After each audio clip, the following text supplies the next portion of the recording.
زه ډېر خوښ یم چې نن د یو مهم او ملي ارزښت لرونکی ګام په صنعتي ساحو کې صنعتکارانو ته د ځمکو د ویش په مراسمو کې د ګډون ویاړ لرم. دا پروسه نه یوازې زموږ هیوادوالو ته د کار فرصتونه د رامنځته کولو یوه مهمه وسیله ده، بلکې د هیواد اقتصادي ودې، ځان بساینې او صنعتي پرمختګ لپاره یو بنسټیز اقدام دی. د صنعتي ساحو پراختیا او د دغو ساحو پر بنسټ د ځمکو ویش زموږ د هیواد د پانګوالو او صنعتکارانو هڅو ته نوی روح وربخښي.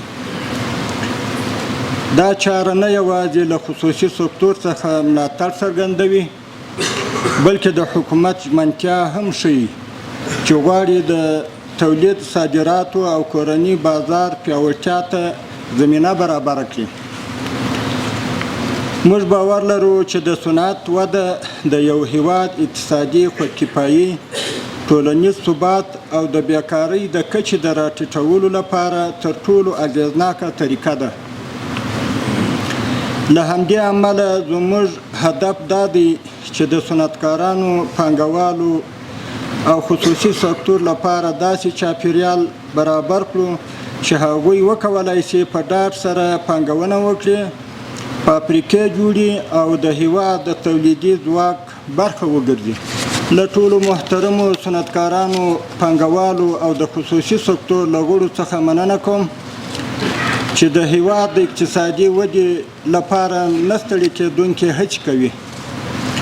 لکه څنګه چې پوهیږئ، په صنعتي ساحو کې د ځمکو له ویش سره به یو نوی فصل پیل شي چې زموږ هیواد به له صنعتي پلوه لا پسې پیاوړی شي. قدرمنو حاضرینو،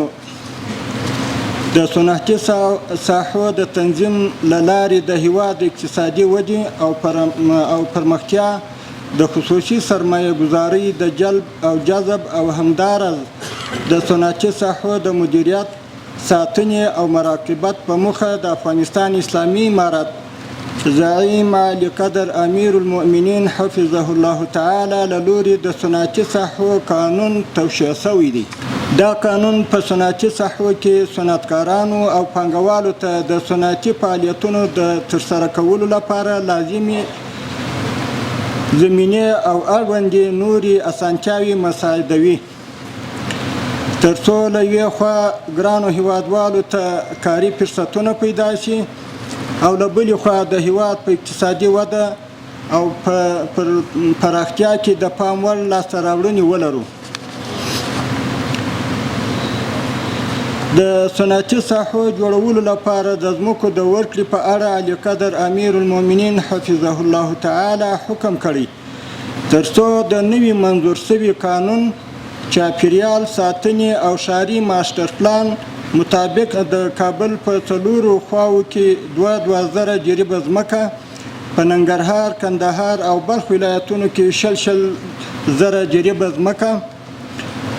په کندوز ولایت کې 10,000 جریبه ځمکه او په پاتې نورو ولایتونو کې د امکان په صورت کې د صنعتي پارک لپاره په هر ولایت کې 1000 جریبه ځمکه، د کوچني صنعت او تشبثاتو لپاره په هر ولایت کې له 10 څخه تر 500 جریبو ځمکه ځانګړې او وسپارل شي. له نیکه مرغه د صنعت او سوداګرۍ وزارت په مشرۍ او د نورو وزارتونو او ادارو په نږدې همکارۍ د یاد حکم د تطبیق په برخه کې لازم او د پام وړ اجراءات ترسره شوي دي او تر اوسه پورې شاوخوا 80,000 جریبه ځمکه د صنعت او سوداګرۍ محترم وزارت ته انتقال شوې ده. د همدې هڅو په لړ کې نن ورځ موږ او تاسې یو نوي صنعتکارانو ته د صنعتي فعالیتونو په موخه په صنعتي ساحو کې د ځمکو د ملکیت د سند د ورکړې شاهدان یو. زه د هیواد د صنعتي ځمکو له ګټې اخیستونکو څخه په ټینګار غواړم چې د یادې ځمکې څخه د تولید او د صنعت د پیاوړتیا په برخه کې مناسب او مؤثره ګټه واخلي. د صنعت د اړتیاوو د پوره کولو لپاره اسلامي امارت د برېښنایي زیربناو رغولو ته ځانګړې پاملرنه کړې. او د برېښنا پر بنسټیزو پروژو کار پیل کړی چې له نیکه مرغه یې چارې تر کافي اندازې پر مخ تللي او په راتلونکي لنډ وخت کې به کافي مقدار برېښنا ولرو انشاءالله تعالی. قدرمنو صنعتکارانو او پانګوالو،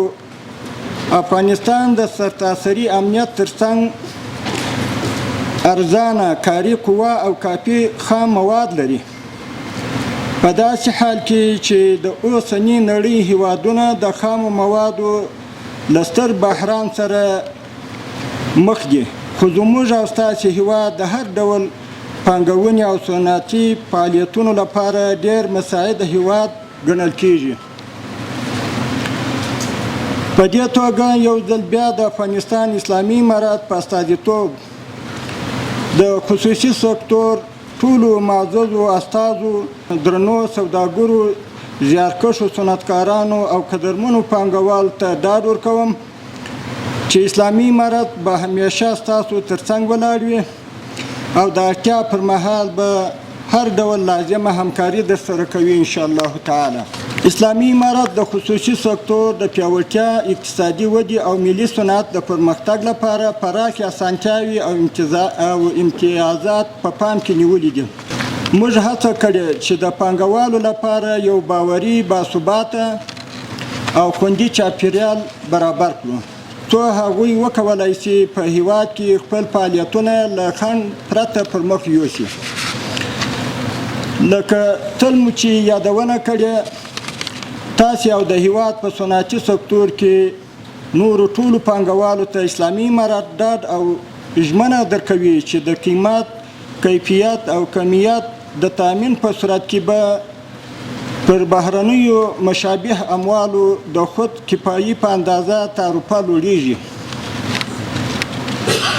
په پای کې له ټولو هغو افغان صنعتکارانو او پانګوالو څخه چې په کور دننه یا له هیواده بهر میشت دي غوښتنه کوم چې خپل صنعت، تجربه او پانګه افغانستان ته راانتقال کړي څو د هیواد د اقتصادي بنسټونو په پیاوړتیا، د کاري فرصتونو په برابرولو او د صنعت سکتور په پراختیا کې فعاله ونډه واخلي.